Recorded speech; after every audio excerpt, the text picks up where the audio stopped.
I'm right here from Macon, Georgia. I grew up in Fort Hill, West Macon, the Duncan and Ernest Street area. I went to Macon State College. I graduated from Central High School. A local guy. I learned a lot by trial and error. I went to school and I learned that the things I was trying to achieve, the things that I wanted, I wasn't gonna get out of that school.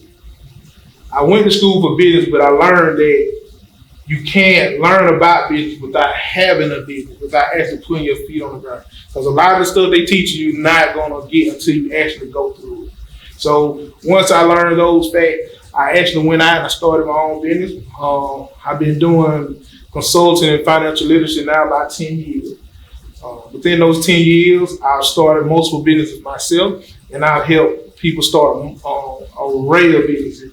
Well, trucking, I help people with rap careers, I help people with online shopping, online e-commerce, beauty salons, all type of things of that nature. Because at the basis of a lot of that stuff, as we were discussing earlier, is credit. You can save up money to try to get certain things, but if the basis of it is why use your cash when you can leverage your cash?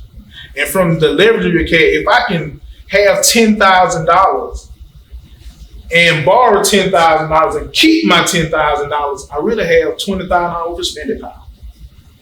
If I don't make my money fast enough with their $10,000, I can pay the monthly bill with my $10,000. And that'll give me enough time for my business to gain traction.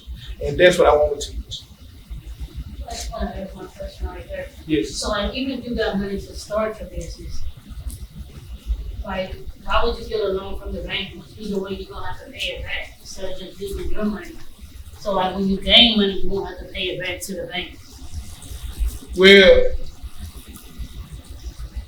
if you were gonna get robbed, would you rather have my money in your pocket or your money in your pocket? I know I'd rather have yours in my pocket. That's what I'm saying. The thing is, business can be iffy. Business can be up and down. You can have the best product in the world. If nobody knows about it, you won't make it. So sometimes it takes a little while to gain that traction with it in whatever field you're in until you can get it to where your business is profitable. Now, if you got using your funds and say it takes 10 years to get your business, or 5. Say it takes 5 years for your business to really take hold and get traction and get moving and making money. If it takes 5 years, you don't burn through 5 years of your resources to get there. I'm not saying burn through theirs and like you don't care. Treat it as if it was your money because it is your money. But what I'm saying is, if you borrow $10,000 and you only have to, and you have $10,000 and you only have to pay $200 a month, you got 20 years worth of payments with your same $10,000. So that's what I'm saying. Like you want to give yourself time for your business to grow. And then if you get to the point and you all in business, the main thing is freed up cash flow. You see what I'm saying? If you taking all the money you make and putting it right back in your business because you're using the money out of your bank account, you're stifling your cash flow. And see, every business needs to scale. Every business needs to grow. So if you're gonna grow, you have to have room to grow. And if you're limiting yourself to only the money that you make as you go. If I make $10 and I profit $5, I want to make $20 next time, so I got to use the whole like team. You buy merchandise. So you prefer you get a loan from the bank to buy the merchandise instead of using your cash to buy the merchandise or whatever you're working towards.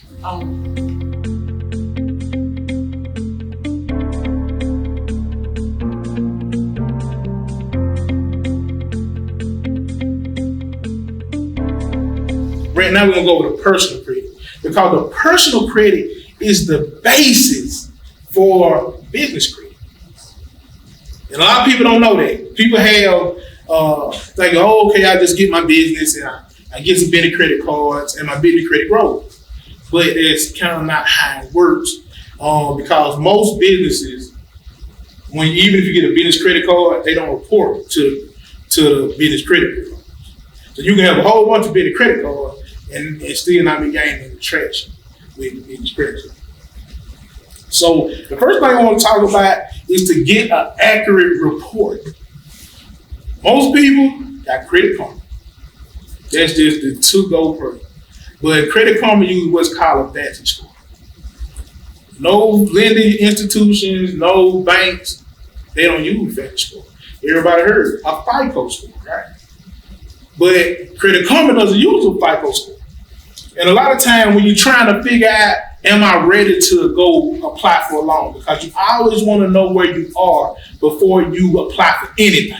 You don't want to just go to the line, or you don't want to just go in the bank and apply for just, hey, let me see what I get. You're walking in the blind. It's never a good idea. Because when you come out of there, you're coming out with all kind of English. You should go in there with knowledge and power.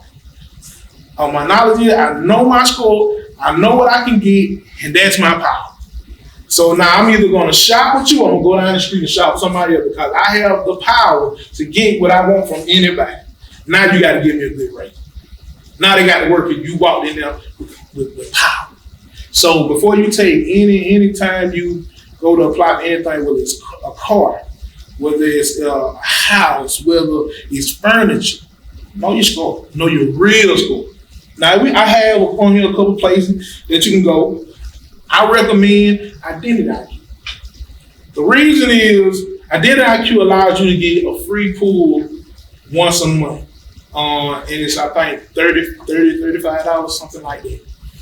My FICO gives you a FICO score, but they give you one every 3 months for like $40. Me, I try to save every dollar. I don't believe in wasting no money. It just don't make no sense.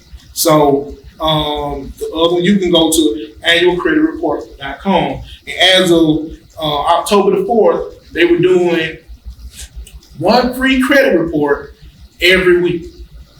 But annual credit report does not give you any score. Not a Vantage score, not a FICO score. So you can get accurate account information, but you can't get an accurate score. So again, we went over the Credit Karma.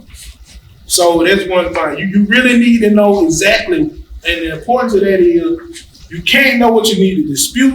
You can't know how far you need to go if you don't know exactly what's on there. Because a lot of people guess. I think my score pretty good. I ain't got any why I don't apply for that. Yeah, but you had a water bill when you was 21. It's still on there. Because, hold up, that was 20 years ago. I said, yeah, but you never told them to take it off. If you never, one thing about the credit bureau, if you don't check them, they're going to get you every time. Most things in the credit report is over 34% have inaccuracies. Like little stuff, crazy stuff. Like everybody knows stuff can be on the credit report for 7 years. They'll leave some on there 10 years. Stuff like that. But if you actually go into depth into looking in that type of stuff, you'll find way more inaccuracies than that. And that's what we're going to try to teach you today, how to find some of those inaccuracies. And the first step in that is actually looking at your report, seeing what's on there. And once you see what's on your score, and then you can always gauge your progress. So you want an accurate score to gauge your progress. But the goal is not to have a certain type of score. The goal is to have a strong credit report. See, if you have a strong credit report, you are going to get one. It don't matter what place you're going. And we're going to teach you how to build your, and then we're going to do today, we're going to teach you how to build your credit report out so that regardless of what you're trying to get or what you're trying to do, a bank is going to look at it, or a credit card is going to look at it and say, hey, I'll give them a chance. They pretty much know what they're doing. Even if your score might be down, because score fluctuates. So, you might be there and it might be 1 month, it might be December. You ran up the charges on your credit card, getting ready in November. You don't went to Black Friday and went crazy. You don't swipe. So now, for the month of December, your score is going to be down because credit reporting agencies collect all the data around the 26th and 28th. So for the whole month of December, they saying, hey, you got $10,000 credit. But hold up, I paid it off on the 1st. Well, we had a check before then. So for the whole month of December, your score is going to be down. So your score going to fluctuate. But you still can get something because once they look at your credit report and say, oh, okay. She paid her bills on time pretty much, even though her utilization is high. Because utilization is over 30% of your score. So her utilization is high, so that will put a score down. But I see that she has bank loans, a car loan, a mortgage, things that make your credit report strong. She has a couple of credit cards, things that you need on your report to have a good, strong credit report. And so even though your score is down, you still can get what you need. And that's where you want to be. You want to be able to always, when you want to get something, go be able to get it. And there we go. Next part. Yes. So you get penalized for using your credit card a lot? You get, no. They love it. They love it. Oh, okay. A credit card grows your limits by use. A credit card looks at you like this. If you got a credit card that's $500, right? And you spend up $500 and you pay it right off the same week. You spend up $500, you pay it right off the next week. You spend now, if you're doing that, they're not making any money. Because it hasn't been long on your card long enough for them to charge you any interest. So they say, hey, we got to increase their limit. We got to increase her limit because we need to get her to a point and figure out a number where she can't pay it directly off and we can make some money. You want a higher limit, so it's a win-win. So if you keep, a lot of times, that's one of the things I teach people, that's how we grow limits on credit cards. Now they'll start you off with $500, but you can grow that thing. But you just got to be working it. Spend it and pull it off. Spend it and pay it off. Spend it and pay it off. You want to do that because they're going to increase your limit. So they love to see the traction on it, but they just don't want you to get a balance and just hold it there. That's when it's a true problem. Because at that point, it's kind of like you're living off credit. They want to get you to a point where you're not living off credit, but you're utilizing credit. They don't penalize you for using it. They penalize you for you living off of it. Okay? One of the first steps you need to do when to get stuff off your credit, one of the first steps you need to do to get stuff off your credit is what a lot of people don't know is lock and freeze your credit. Well, all of these are the major ones. The LexisNexis, I would say, is the fourth one. It's the big guy. They hold so much information on you and you've never heard of it. And it's your information. So when you lock these, most of the credit bureaus, when you dispute something, they don't do the work themselves. They ask them, like, hey, big brother say, hey man, do that little work for me. Sarah asked to try to get me a credit card. Do she need to get it? They said, well, let me look up her stuff. I got all the information. Let me look it up for her. They ask for Elijah. So when they ask LexisNexis, all this, a live person most times never sees any of your information. It never sees your disputes or any of that. So when you lock those things, it's not guaranteed that you'll get it off, but it makes them have to work. And they don't want to work. A lot of times the big companies, they so lazy, they so used to not having to work that they'll just go ahead and take it off. Because if they've been on it that long, they're gonna mess up anyway. Go on, just take it off. See, and a lot of times that's how you gain traction. So the first step to get things off is to lock and freeze these. And I put the phone numbers, the fax numbers, and next to the name, it has the method. So the key to disputing is always remember it's their job to prove that is your debt and it should be on your report. It's not your job. It's not your job to prove, hey, this ain't mine. No, it's their job to prove, hey, that's your debt. It's supposed to be on there. Everything is mine. Now, a lot of times what you want to do, one of the first part, update your personal information. You should have one phone number on your credit report. You have to call each major bureau to do this. You have one phone number. You should have one job. A lot of people skip the job part, but if you got 4 jobs on there, it's like you ain't staying on it. Now, this might be a job you have to do 16, but it's still on there. You see what I'm saying? So it looks like, hey, they don't say what year you work these jobs. Like a job, they don't say what year it was. You just say, you work here, you work here, you work here, you work here. Take them off. You only need your updated. Where you at now? And so if I want to see one job, it's been there a long time. Even if you've been there 2 months. You got one job, it looks like it's all about the look. Your credit report is just their confidence and their trust in you. Are you trustworthy? And so that's one of the things you want to do. You want to update to one phone number. You want to make sure that your address is up to date. Okay, here go a little secret. If you have something that you want taken off, it's hard to get off. And the address matches the address on that account. Right? Update the address to something else. Use your brother address. Use your sister address. Then do it. Because a lot of times they will verify by address only. How can you say this ain't your account if I got your name and your address? See what I'm saying? Because most times you're gonna do one or two things with each account. You either gonna want it off or you're gonna want it updated. See, if you got an account, one of the key factors about credit is your length of credit history, right? So a lot of people be like, I want to get these student loans off of him. These student loans, I'm tired of them. I don't want to pay them. I don't want to do that. First thing is, just because you get somebody's credit report don't mean you don't owe their debt. You got a student loan, you get out the credit report, you still owe the student loan.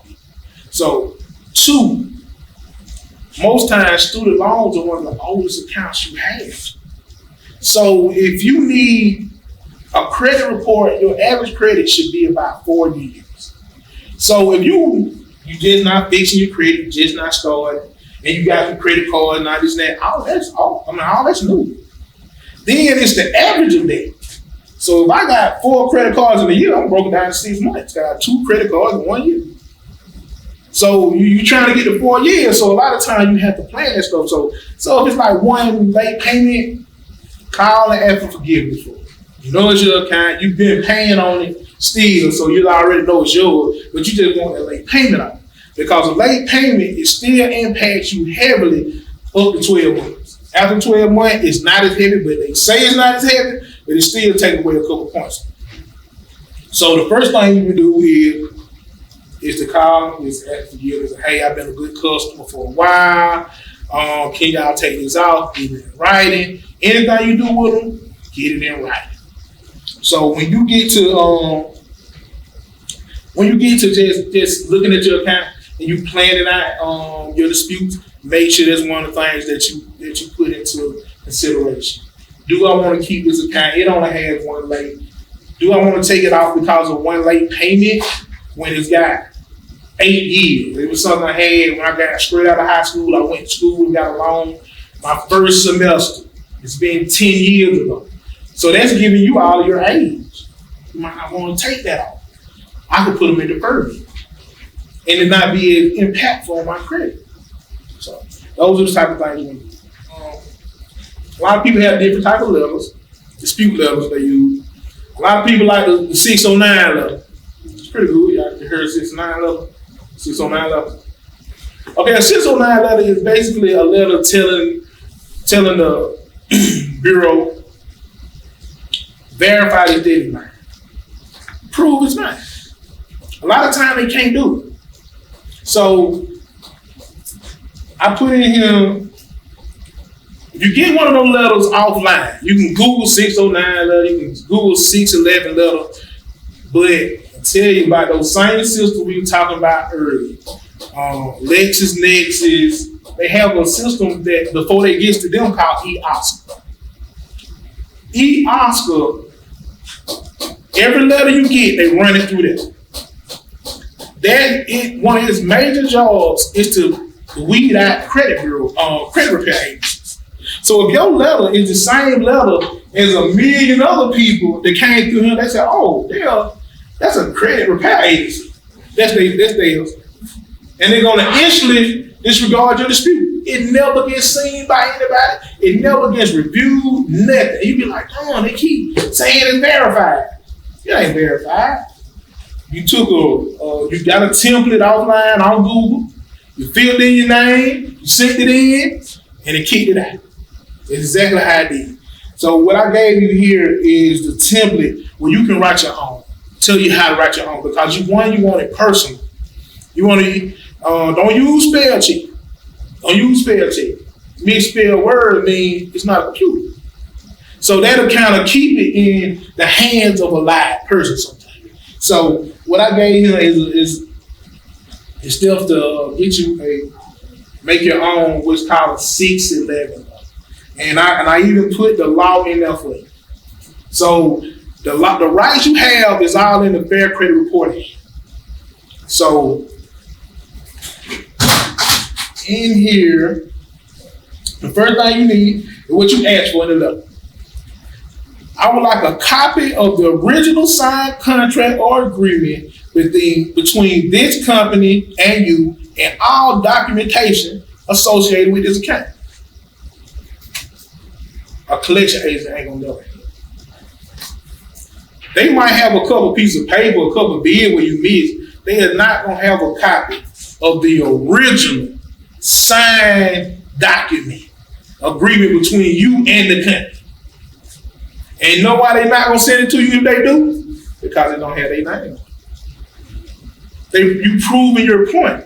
So I had a contract with somebody else, and you trying to claim. Only person can claim that debt is them. So they will never get to you. Just throw it on that. God. That's most collections right now. That can get off like 80% of your collection. That in one statement. But you also want to just to make sure we're trying to make sure it go through and get it off. Okay. Add in also show me where you validated the signature on the contract and what method did you use. You don't hit them in the mouth, man. So you mean to tell me you want me to tell you how I validated the signature that's supposed to be yours, and did you give them? You never gonna give them another signature and to compare it with. So they have no method. Even if they have a signed contract, they have nothing to compare it to. And I know you don't have nothing to compare it to. So if you saying that's my signature, show me how you validate it. Because again, it's on the credit bureau's job before you put anything on my credit to validate it. How did you validate it? And I know you didn't do it. Take it out. So, just to make it even stronger, to the letter I'm showing you how to give you the template to make and get off almost anything. Add this statement to it, and that's why I put in quotation, because this is directly out of Fair Credit Reporting Act. These are your rights. Because the government credit is actually outside of the government. And they don't want you to ask them no questions about it. Because now they are held liable for these situations. So that's what they say. And that's why they made the Fair Credit Reporting Act. The only time we'll touch it if they go outside of these rules. And so when you quote the Fair Credit Reporting Act, you quote like the Constitution.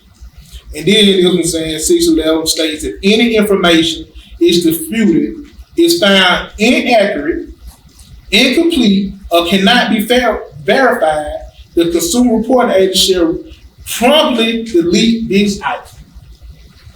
So my rights, the Constitution, when it comes to credit, says if y'all can verify it, if it's incomplete, if it's incorrect, any of that, you have to immediately take it off my credit. And you just showed them in the same level, y'all cannot verify it. It got to come on.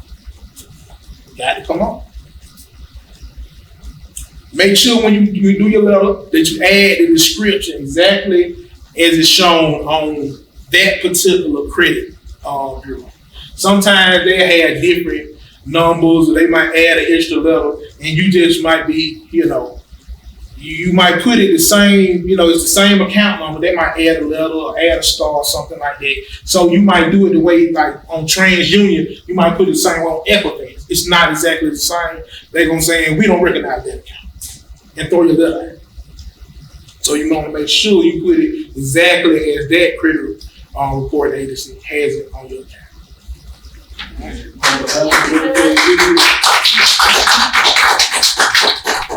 But this class is gonna be an ongoing thing for we all can level up, like for we all can grow from this. Okay. So next Thursday we will see y'all and bring a friend, please, and let's grow. Okay. Thank y'all for coming. See y'all next time.